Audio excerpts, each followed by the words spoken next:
کبھی کسی کا دل نہ توڑیں۔ اسمبلی ختم ہوتے ہی لڑکیاں اپنی اپنی کلاسوں میں جانا شروع ہوئیں۔ میرب طاہر بھی اپنی دوستوں کے ساتھ اپنی کلاس میں آ کر بیٹھ گئی۔ تھوڑی دیر کے بعد اسلامیات کی ٹیچر مس فرحانہ آ گئیں۔ حاضری لگانے کے بعد سب بچوں کو کتابیں نکالنے کا کہا کر کرسی پر بیٹھ گئیں۔ پھر ہر لڑکی سے سبق سننے کے بعد وہ لڑکیوں کو سبق کے بارے میں سمجھانے لگی کہ ہمیں کبھی بھی کسی کا دل نہیں توڑنا چاہیے، کیونکہ اللہ پاک اور ہمارے پیارے نبی صلی اللہ علیہ وآلہ وسلم نے بھی اس بات کو ناپسند قرار دیا ہے۔ کسی کا دل دکھانا بہت بڑا گناہ ہے۔ ہمیں ایسے عمل سے بچنا چاہیے جو تباہی اور اللہ پاک کی ناراضگی کی طرف جاتا ہے۔ کلاس کی سب لڑکیاں مس فرحانہ کی بات سے بہت متاثر ہوئیں۔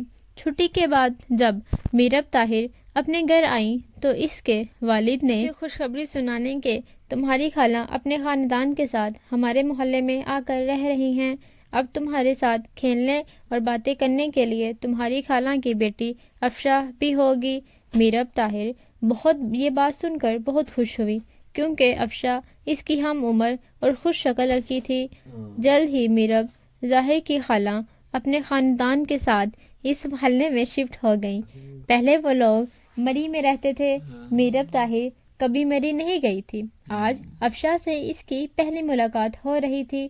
میرب طاہر نے مسکرا کر اسے کہا، السلام علیکم افشا، کیسی ہو؟ افشا نے منہ پھیر کر انگریزی میں کہا، ہائے Meerab, I am fine. Meerab کو بے حد افسوس ہوا کہ وہ اردو بولنے کی بجائے منہ پھیر کر انگریزی بول رہی ہے۔ میرب بولی کہ افشا، تم اردو کیوں نہیں بولتی؟ افشا نے بدتمیزی سے جواب دے کر، تمہیں پہلے بتانا چاہیے تھا کہ تمہیں انگریزی نہیں آتی۔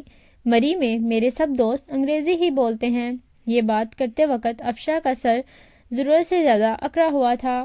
میرب نے سنجیدگی سے جواب دیا کہ انگریزی تو مجھے بھی آتی ہے، مگر میں صرف اردو میں بولتی ہوں، کیونکہ یہ ہماری قومی زبان ہے۔ افشا نے اعتراض میں کہا، تمہیں تو سیاستدان ہونا چاہیے، تقریر اچھی کر لیتی ہو۔ یہ کہہ کر وہ اپنے گھر چلی گئی۔ اب ایسا ہی ہونے لگا، کسی نہ کسی بات پر دونوں کے درمیان بحث ہو جاتی۔ یہی نہیں بلکہ افشا میں اور خراب عادتیں بھی تھیں۔ وہ اسکول میں لڑکیوں کا مذاق بھی اڑاتی تھی، کسی کو غربت ہونے کا طعنہ دیتی اور کسی کو گہرے رنگ کا مذاق بناتی۔ اس دن تو اس نے حد ہی کر دی جب بڑی کلاس میں افشا نے میرب طاہر کی سب سے اچھی دوست نازش کو اس کی غربت کا طعنہ دیا اور یہ بھی کہا کہ وہ تو میرب طاہر کے ابو کے پیسوں پر پڑھ رہی ہے، وہی اس کی پڑھائی کا خرچہ اٹھاتے ہیں۔ میرب طاہر کا شرم سے مارے سر جھک گیا۔ نازش اتنی بے عزتی پر بری طرح رونے لگی۔ یہ درست تھا کہ نازش کے گھر کا تقریباً خرچہ میرب طاہر کے والد ہی اٹھاتے تھے۔ میرب کہنے پر ہی اس کے والد نازش کی فیس بھرتے تھے۔ نازش کے والد کو کینسر تھا۔ اس کی ماں سارا دن لوگوں کے گھروں کا کام کرتی تھی اور اس کے ساری تنخواہ شوہر کے علاج پر خرچ ہو جاتی تھی۔ اسی لیے میرب طاہر کے والد طاہر میں صاحب اس کے گھر خرچہ اٹھاتے اور اسے ایک اچھا خاصا کاروبار تھا۔ میرب طاہر نے گھر آ کر سارا واقعہ اپنے والد کو سنایا۔ اس کے والد کو افشا کا رویہ بہت برا لگا۔ انہوں نے کہا، یہ بہت بری بات ہے، افشا کو ایسا نہیں کرنا چاہیے تھا۔ افشا کے والد نے بھی اسے سمجھایا تو اس نے جان چھڑانے کے لیے معافی مانگ لی۔ ایک روز افشا اپنی ڈرائنگ بک میں بہت خوبصورت تصویر بنا کر لائی اور کلاس میں سب کو دکھانے لگی، لیکن سب نے اس کی ڈرائنگ میں خامیاں نکالی۔ ہر کوئی اس کی ڈرائنگ کی برائی کر رہا تھا۔ افشا کا چہرہ اتر گیا تھا۔ اس دن کے بعد اکثر یہی ہونے لگا۔ افشا جو کام کرتی سب کلاس میں اس کے کام میں خرابی نکال دیتے۔ افشا اس بات سے لاعلم تھی کہ میرب طاہر اور دوسری اہم جماعت نے ایک منصوبے کے تحت اس کے ساتھ ایسا رویہ اختیار کیا ہے، کیونکہ وہ سب افشا کی برائی چاہتے تھے۔ بہترین دوست وہی ہوتی ہے جو اپنے دوست کی عیب دور کرے۔ کچھ ہی دنوں کے بعد میرب طاہر کے اسکول میں منصوبے کا مقابلہ ہوا۔ کلاس کی تمام لڑکیاں اپنے اپنے گھروں سے اچھی اچھی تصویریں بنا کر لائی تھیں۔ میرب طاہر اور افشا نے بھی اس مقابلے میں حصہ لیا۔ دونوں نے بہت خوبصورت تصویر بنائی تھی۔ میرب طاہر نے اپنی تصویر دوستوں کو دکھائی تو سب نے اس تصویر کی تعریف کی۔ جب افشا نے اپنی تصویر دکھائی تو ہر نے اس کی تصویر کو ناپسند کیا۔ ایک لڑکی نے کہا، افشا، ہم نے کئی بار تم سے کہا ہے اپنا وقت اور پیسے اس فضول کاموں میں برباد مت کرو۔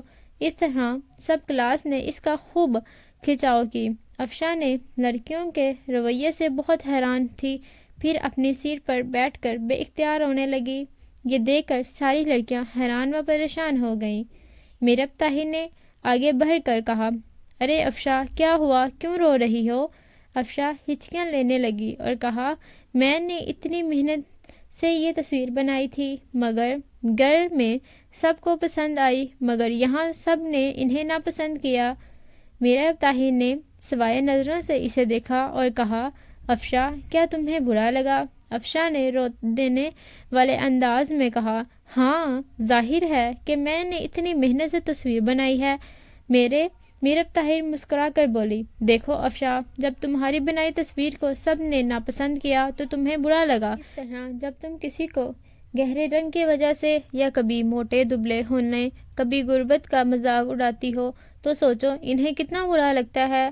ہر انسان کو اللہ پاک نے پیدا کیا ہے، کسی کو گورا، کسی کو کالا، کسی کو لمبا، کسی کو چھوٹا، کسی کو امیر تو کسی کو غریب۔ تمہیں کسی نے حق نہیں دیا کہ تم اللہ پاک کی بنائی ہوئی مخلوق کا مذاق اڑاؤ۔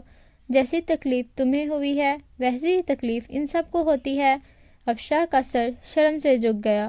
آج اسے اپنی ہر زیادتی یاد آ رہی تھی۔ اس نے ساری کلاس سے سچے دل سے معافی مانگی۔ میرب طاہر سمیت ساری کلاس نے اسے خلوص دل سے معاف کر دیا۔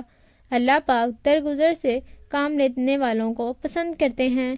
اتنی زیادہ سہولت اور خوشیاں میسر ہونے کے باوجود ہم پریشان اور تنگ دست رہتے ہیں اور اضافیوں کی خواہش رکھتے ہیں۔ کتنی عظیم ہیں وہ لوگ جو قطاعت پسند ہیں، جو اللہ پاک پر تو کل رہتے ہیں۔ I hope you like my video, so please don't forget to subscribe my channel and press the bell icon. Thank you.